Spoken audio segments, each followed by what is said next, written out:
Welcome, everyone. Thanks so much for joining us. I'm Jen Jordan, and I lead content and thought leadership at Insight Partners. I also organize our Scale Up AI conference coming up on November 12th, which features keynotes from Ali K. Miller and Andrew Ng. As a preview to this fantastic event coming up shortly, I'm excited to introduce this fireside discussion today. We have Leapsome co-founder and co-CEO Jenny Podewils and Insight Partners Managing Director Rebecca Lou Doyle. During our session today, we're pleased to offer 35% off a virtual ticket for Scale Up AI, courtesy of Leapsome. The code and the website will appear right here during the chat. So with that, please welcome our speakers to the stage. Over to you, Rebecca.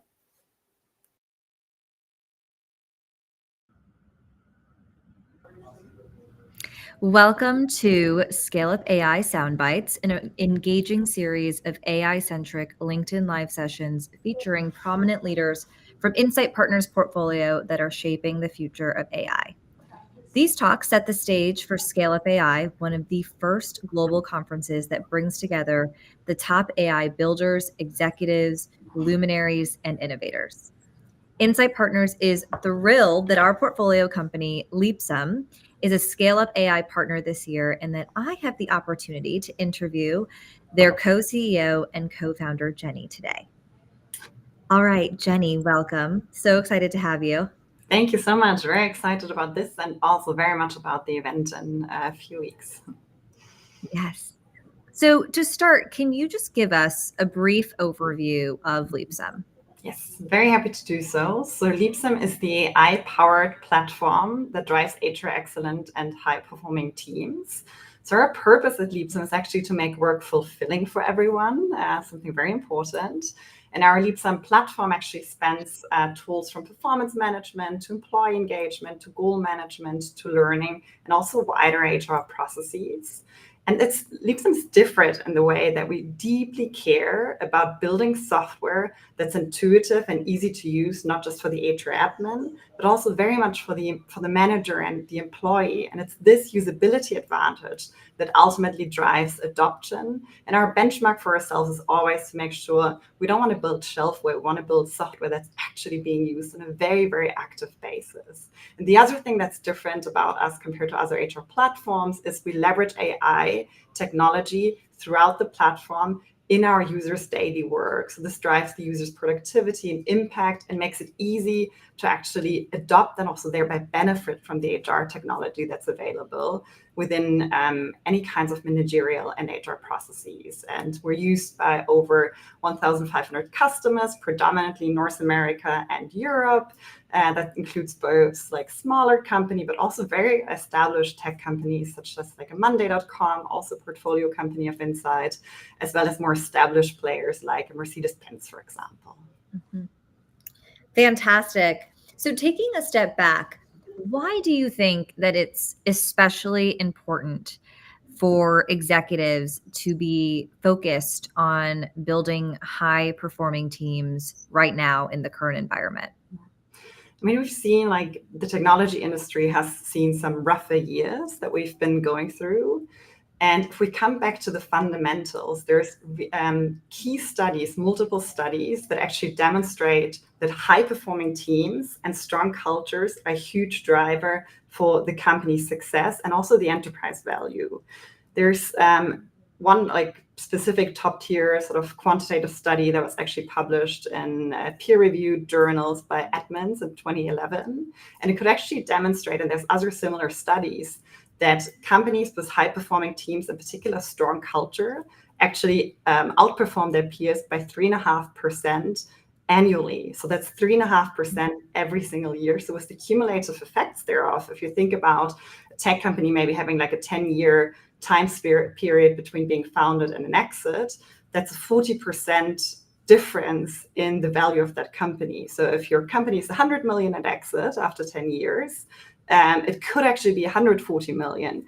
If your exit is $1 billion, it could actually be a 400 million difference at exit. So it's like a fundamental driver of business success to get the culture and the high-performing team motion, the operating rhythm of the system built up well. So it's a lot of potential value that can be distributed between founders, executive, investors, as well as the participating employees. And I think what that ultimately shows us is that building high-performing teams and good culture is absolutely not a nice to have. It's a fundamental driver of business success. It's a fundamental driver of enterprise value. And this is why it's a key priority for the CEO, for executives, for investors. That's why we really need to care about how do we get this right. Absolutely. And of course, it's a key priority for the CEO herself or himself to build high-performing teams. Who else is responsible for this? Who supports the CEO in doing this? Yeah. I think that's a great question. Who are the key partners to the CEO in building this high-performing team, this high-performing organization, a good company culture? It's ultimately, there's two fundamental partners in that. One is pretty much everyone who leads people. So the leaders, the managers, like everyone who's in some shape or form actually managing other people in the company.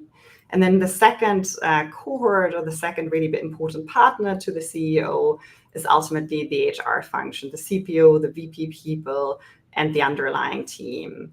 And I think what's interesting is when we think about that manager effectiveness and HR excellence, actually is a fundamental driver of the ability to execute strategy, of the ability to actually build the high-performing team and effective culture. We need to make sure that everybody's truly set up in this partnership to actually drive this motion and make it successful. And that's where the caveat comes into place. If we look at the data, managers and HR teams are actually under a lot of pressure in the current environment. And we always do an annual research report, an annual study, and we've just recently completed our study this year, and we've surveyed over 2,500 professionals, both in North America, particularly in the US, and in Europe. And what our research actually showed is that half of HR teams are facing budget cuts in the last year. And that has impacted both their ability to drive initiatives, to invest into tooling, as well as the size of their teams. So the HR teams in general are under a lot of pressure. In addition, what this research also showed is that 71% of managers actually report that their workload has increased yet again in the past year. I think we've seen a lot of additional workload on managers already in COVID, with the drive to hybrid, remote, sort of like new learning and new motion. And just in the last year, 71% of managers say again that their workload has actually increased quite significantly. And that leads to actually 6 in 10 managers reporting the feeling of feeling overwhelmed. So that's quite interesting if like your strongest sort of like partners as an executive, as an CEO, to get this motion right, under a lot of pressure. So how do we actually support them to ultimately really get this job done well? And this is really where we need to think about how can we more effectively support managers and HR teams alike in getting this important job of building high-performing team, of building strong cultures right.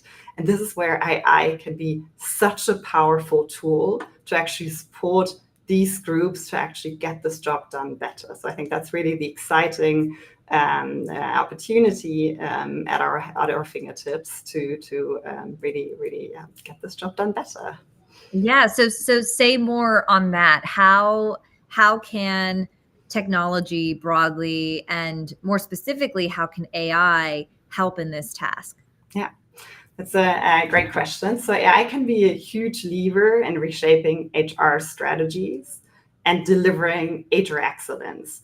So if we think about generative AI agents, actually offer really valuable insights that can help HR teams make faster, more data-driven decisions. It can actually help free up time by taking over more administrational workload to then actually use that time or invest it into sort of maybe higher order activities that really help to engage, develop, train the teams, return turnover risks, and really drive organizational success.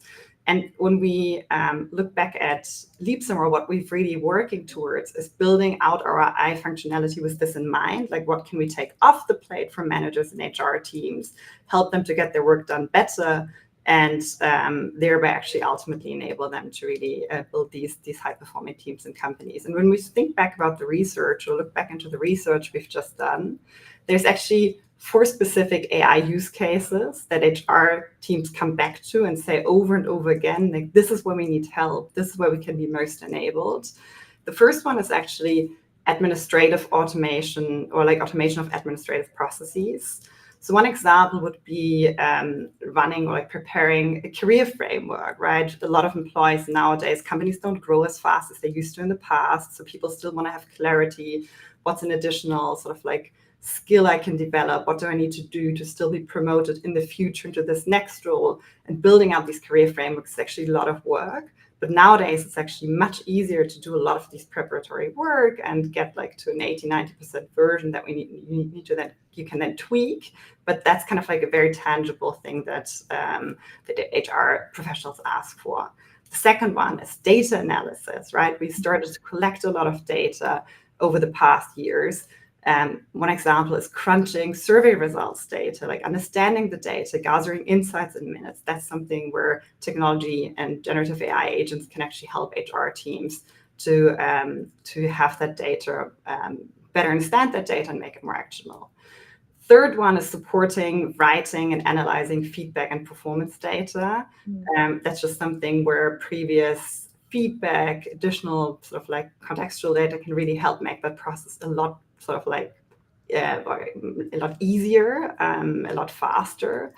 And the fourth one is actually supporting decision making. So for example, if you run a survey or you analyze your data, understanding the so what, like what's next, generating an action plan based on best practices. These are kind of the 4 specific asks that have come up in that research over and over again.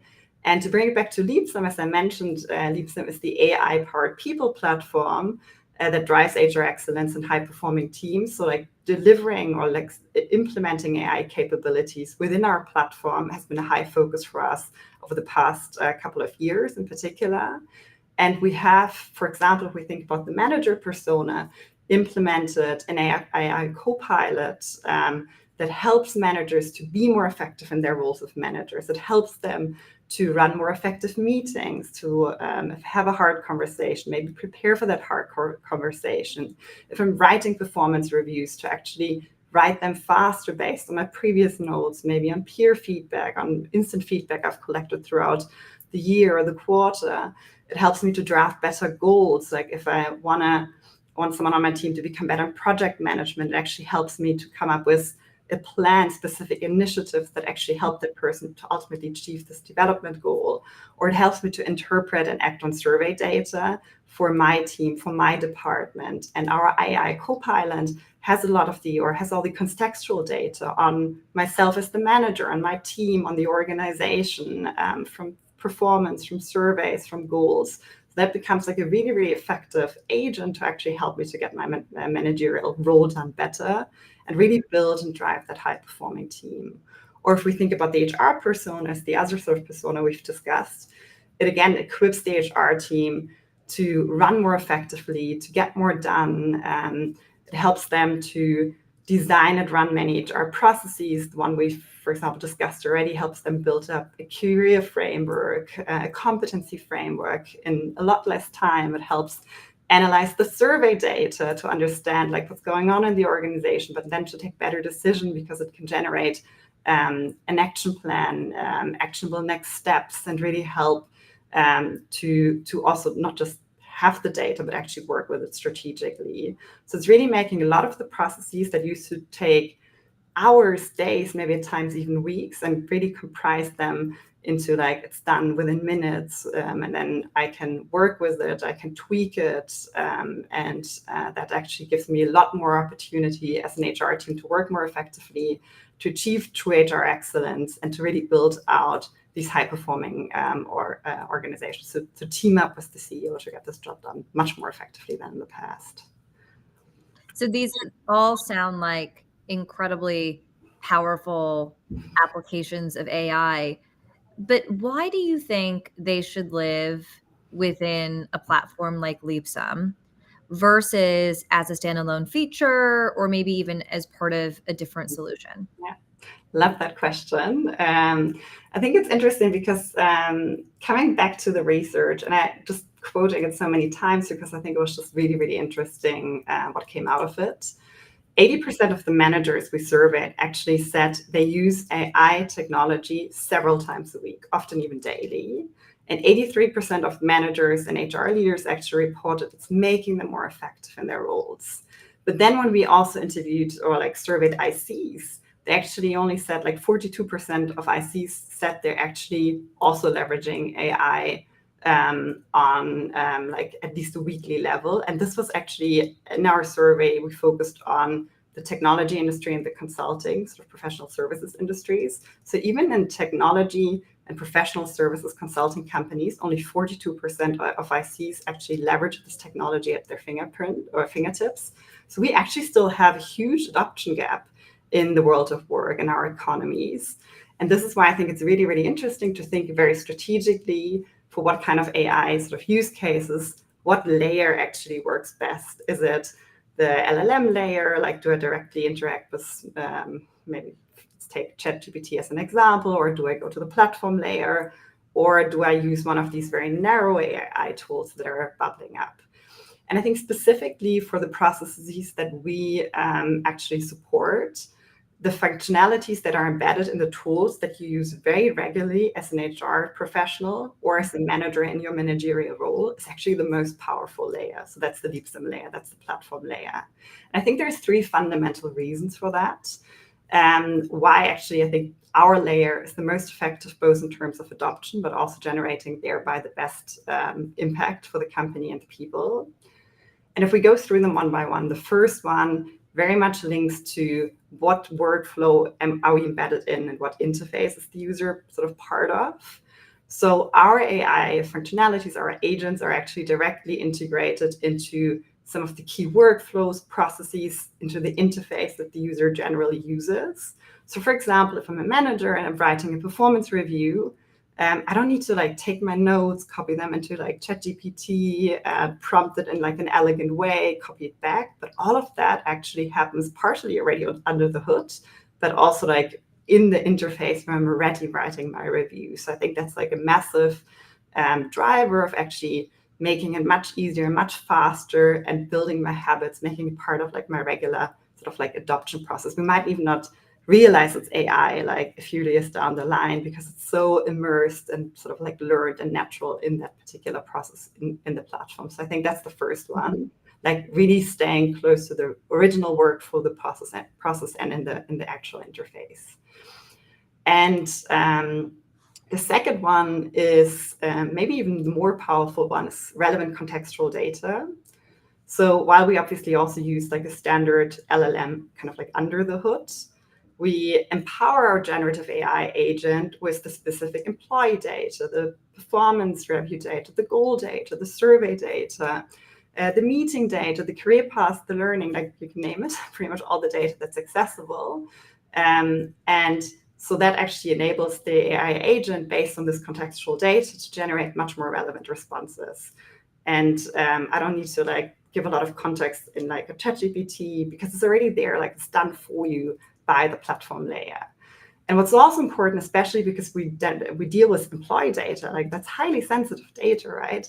We can also ensure that the visibility rights like are maintained through that sort of like contextual data. So depending on who uses a specific AI agent, the respective visibility rights are still applied. So I think that's also something like not just making the contextual data available, but also making sure that all the visibility rights, the roles are fully maintained. That's also something that just makes it really, really powerful to stay at this platform layer and having this sort of like broad data available at the same time. And finally, the third point, because we have the contextual data and we're integrated into the workflow, we can actually to some extent predict what might be some of the most valuable use cases for you to use the AI for in that specific process, in that specific setting. So rather than just giving folks like an empty chat window, we can actually generate smart actions, like suggested questions. So we can actually make it, like, again, in the interest of having true impact and actually adapting and benefiting from this technology by giving you specific smart actions or questions, like just making it very, very easy to use the technology. Just an example to make that tangible. If I'm a department leader, I'm like the VP sales, for example, and I'm looking at the survey data, and I'm looking at the big heat map of data with different dimensions. There's like the AI window already in the corner of my screen on Leapsome, and it actually gives me a smart action. Like, would you like me to summarize the survey data? And if I sort of like use that smart action, I get like a really lovely executive summary of the key takeaways, the insight, the next actions. It really helps me to even like gather this data and understand it much quicker in my role as VP sales. Or it can also ask me or suggest or nudge me, do you want me to suggest a specific action plan that actually makes sense in this context? So again, like, it's making it a very seamless and easy new habit to actually use this technology as my fingerprint. So I think that's like the really powerful combination of staying in the interface, having the contextual data, but then also to some extent like nudging users to actually use the AI capabilities in the most powerful way. So awesome. No, that makes perfect sense. It's been really incredible to see the pace at which you and the team have integrated all of these AI capabilities across the Leapsome experience. Can you give us just a sneak peek in terms of what's next on your AI roadmap? Yeah. So this is maybe somewhat high level, but we're very focused on further expanding what types of contextual data we can actually make available, and thereby also making sure that we generate even better responses, like constantly improving the responses that the AI agents can give to the user in specific contexts, and really building out these further smart actions and proposed questions, because they're so powerful in really making the technology accessible to a whole bunch of people. And we deeply care, and that's very much linked to also our purpose of making work fulfilling for everyone. We deeply care to support managers along every step of the process to become truly effective managers, thereby driving high-performing teams. And we truly care about our HR professionals to also support them in building out true HR excellence. So this is why we really think ahead. What might they need? What might they sort of like anticipating kind of like how additional queries agents could actually support them. So this is kind of what our ambition is, to make like them the most powerful version of themselves they can truly be. Mm-hmm. And that's really why we're working to becoming sort of like building the perfect sort of proactive co-pilots for the managers and HR teams alike throughout the entire platform. Amazing. I love that vision. Maybe one final question, your hot take: will AI actually replace the role of managers one day? Okay, I actually don't think that's anytime near where we are right now. I think managing people will continue to be a deeply human skill, and also like human connection is very important in managing someone for an HR team to truly have empathy with, understand, and best build out the organization, because there's a lot of best practices, but at the end of the day, there's also like slight differences within organizations that are so important to make any kind of organization successful. At the same time, when we actually did our research, nearly half of individual contributors actually expressed discomfort and citing concerns about job security, being concerned about AI in the workplace. So I think we really need to also embrace these conversations and help people understand what can be done and what cannot be done, and how we truly just collaborate also with this kind of technology. And I think, again, like for managers and HR professionals in particular, I think the roles will be significantly more enabled thanks to AI. It's going to help take more administrational work maybe off our plates. It's going to help us to synthesize, work with data in a much faster way, take better decisions. So I think it's actually going to be good for the workload challenges that we've mentioned before. And I think it's going to I think we all need to learn to leverage the technology and work with it in the most effective way. But it's not going to replace managers anytime soon. And I think for HR, I think the exciting opportunity is to not just be a business partner, but to truly be a value driver to the business. As we discussed, like getting high-performing team and cultures right is incredibly powerful to drive not just the success of the business, but also the value of the business. So I think it can help managers and HR people to become true value drivers for the business. Well, Jenny, thank you so much for joining us. And for those who tuned in, we hope that you enjoyed the session. And we hope that we'll see many of you at Scale Up AI on November 12th. Yes, really excited about that. Thank you so much, Rebecca.